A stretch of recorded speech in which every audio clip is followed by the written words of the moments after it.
Welcome back. We are in the Chef Anthony test kitchen this morning, and we've got a lot of things to cook for this weekend. We've got Valentine's parties, Valentine's dinners. We've got Super Bowl parties, and maybe some other kind of parties.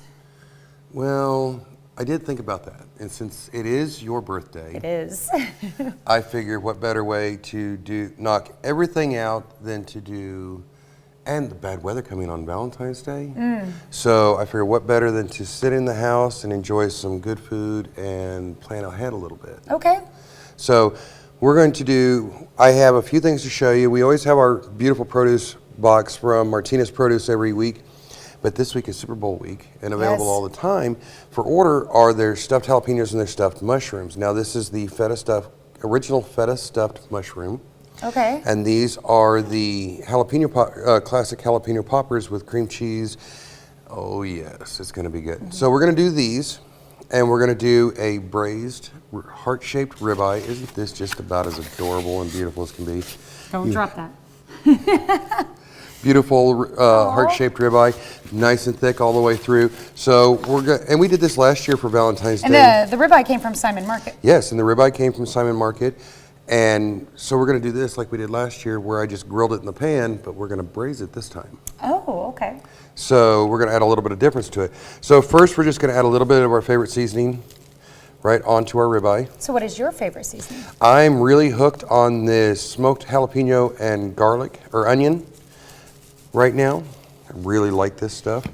And we have a hot pan, and I'm going to put No oil in the pan. No oil in the pan because it's a Teflon pan. And I'm just going to lay this right into my hot pan. Ooh, seasoning side down. Seasoning side down because I seasoned the top of it. So now I can come back and season the top, or the other side. So you're not losing the seasoning by putting it on the bottom side? Nope. Okay. I'm just giving it a chance to cook into it. And what I'm doing is I'm giving a nice sear to both sides of my steak. Then we're going to add some liquid and stuck it in the oven to go right along with our stuffed mushrooms and jalapenos. That's the benefit of like cooking in a pan or a flat stove compared to like on the grills, because you can't season the bottom or just fall right into the fire. Yeah, and I mean you can rub it in and you can marinate it, and there's all sorts of things that you can do. But this way, with the bad weather, I mean, come on, who wouldn't want to go outside and cook their Valentine outside? But in the rain, I'll do it in the snow and the ice and everything else. But the rain, plus it makes your house smell wonderful. Yes, that's true. Yes. I just have to be careful because I'll melt in the rain. Oh, yeah. I'm made of sugar. Oh, I thought because you're evil like a witch. No. So we have our steak searing on one side. We're going to turn it over. Look at that beautiful crust. So you're just searing it, and you have it up on pretty high heat too. Yes, because I want the high heat. I want my pan hot. So as soon as I put it in, it's good to go. Okay. So it was only on for 30 seconds to get the pan started getting hot. And then we're going to add our braising liquid. Now you can use red wine, you can use stock, you can use a marinade, whatever you want.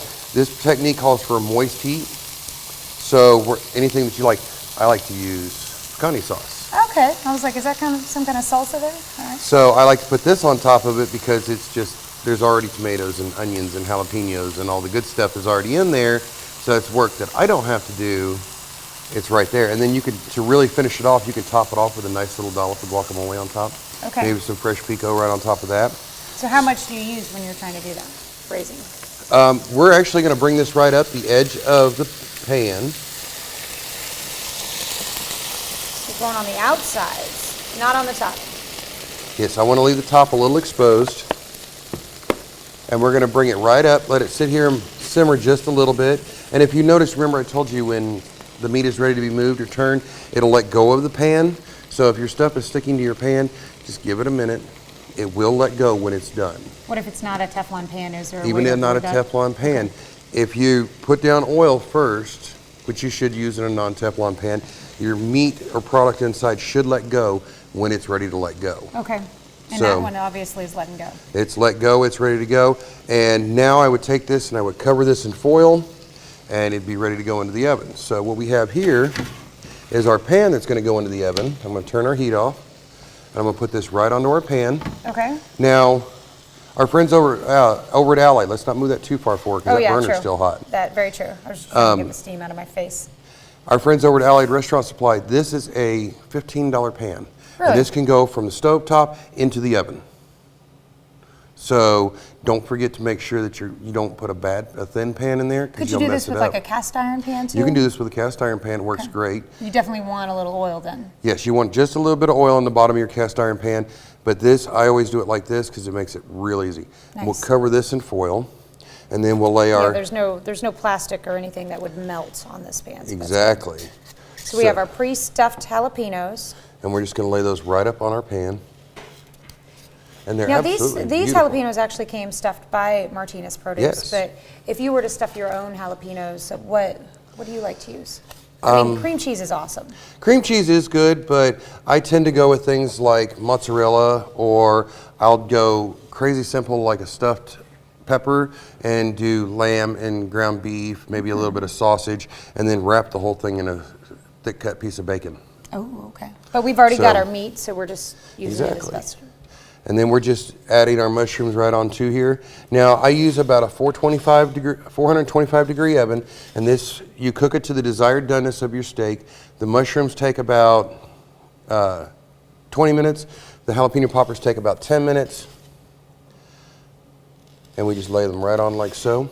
Okay. And then when it all comes out of the oven, all said and done, everything will be done all at once. Okay. Because your steak shouldn't take more than about 10 minutes at the most. Yeah. For a 'cause, I mean, medium, we've medium already well. raced it, yeah. Okay, so we're gonna pop this in the oven at 425 for, you were saying 10 minutes on this, and then let these go about 20? Let these go, let the poppers go for about 20 and the mushrooms go for 10 to 15. Okay. A just keep little watching bit. them.